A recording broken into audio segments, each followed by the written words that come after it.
Hey, welcome back. Isolation Libations, numero ocho, number 8. Hard to believe I've done 8 of these now. That's pretty wild. So these are cocktails that we're going to pair with Brian Chartrand's live happy half hour on Facebook Live. Brian Chartrand, all one word, every weeknight at 5 o'clock West Coast time. If you don't catch it live, you can always watch it not live, and that will work just fine as well. Remember to tip him because he's a fantastic musician, and support local music. All right, so today we're gonna do things a little bit differently. The cocktail, I'm pairing it with one of his songs. It's called Change of Tune. It's from his album, The Voce Project. It's an original tune. The words may not perfectly match up with this drink, but the title definitely does, because this cocktail is a change of tune. This is, like I said, this is the 8th episode that we've done. That's probably more cocktails in a row that I've had for a long time. I'm usually just a small whiskey sipper, but so I think I need a little bit of a break. So we're changing the tune, doing something different. We're doing a non-alcoholic cocktail tonight. You've seen kind of like a sea change in some bars where you're having more attention paid to the non-alcoholic drinks. It's not just an afterthought anymore. It's not just, oh, well, we have some sodas and an iced tea. A lot of reasons. For one, if you work at places such as where I have, like Lucky Belly or Livestock Tavern, they're very family-friendly spots. So some of my favorite regulars, they would bring their kids in too, especially at Lucky Belly. You know, they'd sit at the bar and, you know, parents might order a cocktail, and then, you know, you don't want to just tell the kid, like, I don't know, ginger beer, here you go. You know, that's no fun. Kids need to be entertained too. So that actually became one of my favorite things, is when they would come in, bring their kids, and I'd get to make them a fancy drink with the same amount of care, or even more so than I might with some of the regular alcoholic cocktails. You know, go wild with the garnish, really style them out. And this, it's a very rewarding thing, you know, to see the look on their faces, how happy they are. It's really cool. So there's also, so one thing, yeah, the kids. The other, there's a lot of people who just don't want to drink too much, and that's all right, you know. We're not judging anyone for that. It's probably a lot healthier. But, or just something that's low alcohol. So you see a lot of like low ABV cocktails, more vermouths, sherry, just lighter style cocktails. So there's definitely a place for it. You know, I have family members that don't drink, and that's fantastic. And I always feel a little bit bummed that they can't try some of the drinks I make. But doing non-alcoholic things is a chance for them to still taste some unique flavors and still enjoy that. One of the ingredients that we're going to be using tonight is Seedlip. You may or may not have heard of this. This is the first time I've had it. I just picked it up at a local store, Market of Choice here in Bend, and it's a distilled non-alcoholic spirit. So still goes through the distillation process, but basically just kind of capturing like the essential, I guess, oils and flavors out of the spices, herbs, fruits, vegetables that they use without having alcohol in there. So it's really cool. I'm excited to play with it. I never have. This is going to be a first. I did try it. The mouthfeel is a little bit thinner than an alcoholic spirit would be. So to compensate that, I'm back on this grapefruit lemon oleo saccharum. This thing has been a workhorse. However, yesterday I tossed in a couple of chai tea bags to kind of infuse some of those delicious chai spices, that black pepper, kind of cardamom. It's going to pair real nice, I hope, with the Spice 94. So this is their more spice forward spirit. They also have a citrus based one and a herbal one as well, which I haven't tried those two. That will be later on down the road. So this is a sour. Let's talk about sours. Some of you, this is gonna be totally old hat, an egg white, a whole egg, but we're using just the white in a cocktail.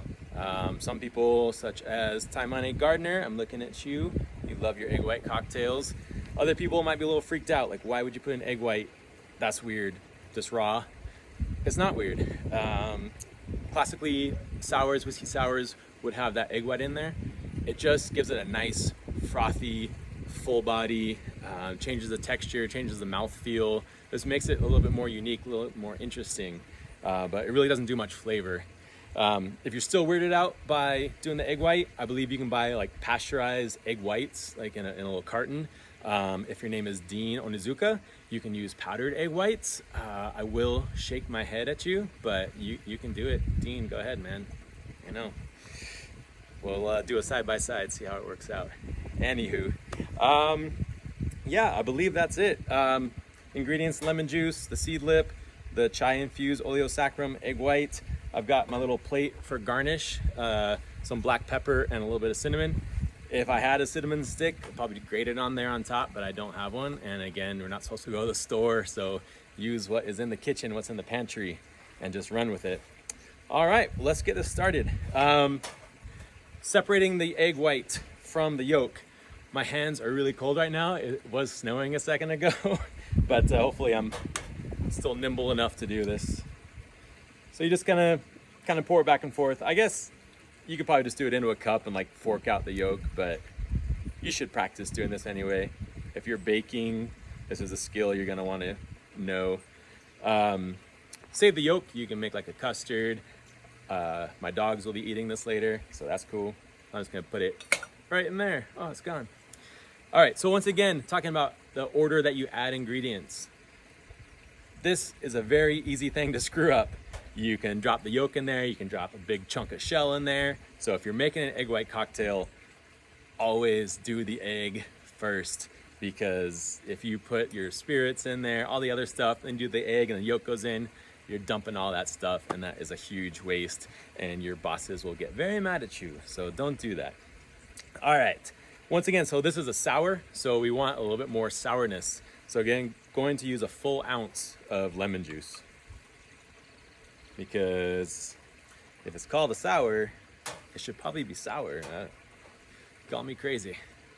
All right, and then our chai tea infused grapefruit lemon oleosaccharum syrup, longest ingredient name ever, going to go 3/4 of an ounce. So this hopefully will kind of beef up the body of the cocktail too, since the Seedlip, the texture is a little bit thinner, a little bit lighter than an alcoholic spirit. I'm hoping that that will increase the mouthfeel and make it have a little bit more heft, a little bit more weight. All right, the Seedlip, and go 2 ounces of this.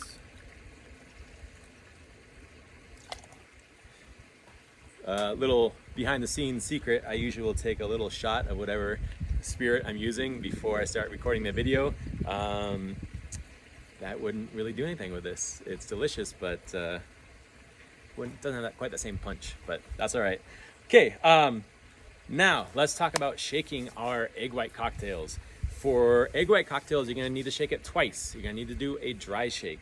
Reason being, you need to shake it for a very long time to emulsify and get the nice froth from the egg whites. If you were to shake it as long as it needs to be shaken with ice in there, it would get over diluted, watered down, it would be junk. It would not be worth drinking. So you do 1 shake with ice, 1 shake without ice.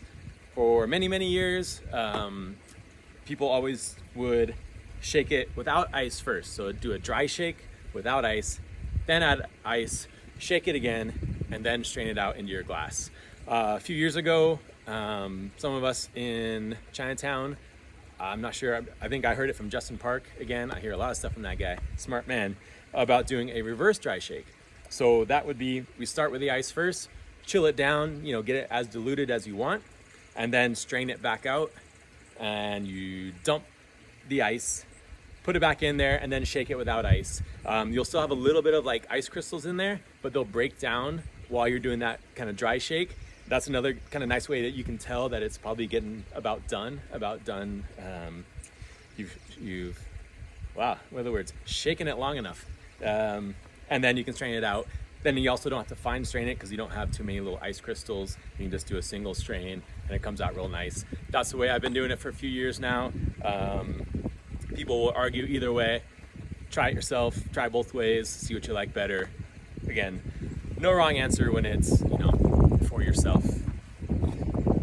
Okay, one of these days I'm gonna get some tongs so I don't have to use my fingers, but Until then, fingers it is.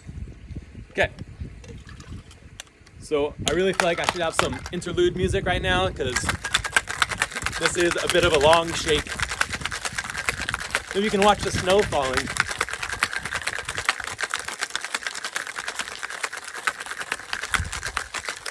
All right. So that's the first shake, part one of the reverse dry shake. So now you're gonna strain it back out into your tin. You can already see some of that nice frothiness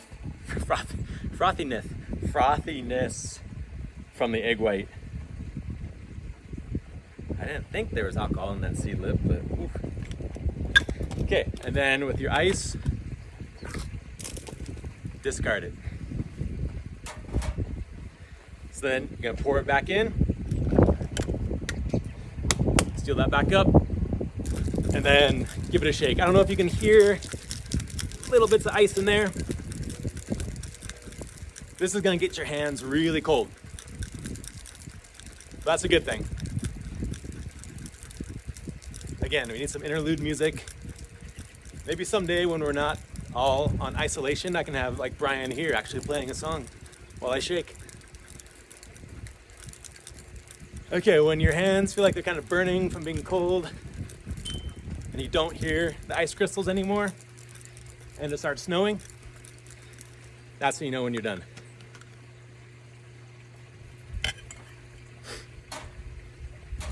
Whew, that is cold.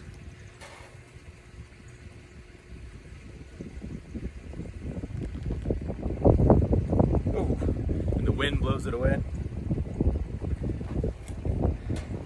Then for the garnish, you can take a little bit of that black pepper, just pinch a little bit, sprinkle some on top there, then take some of the cinnamon, same thing, let the wind help blow it around over the top of the drink. All right, I wish I had a more perfect glass for this. This is still a great glass, but there is your change of tune, non-alcoholic sour. Cheers. Hey, it's good. Wow.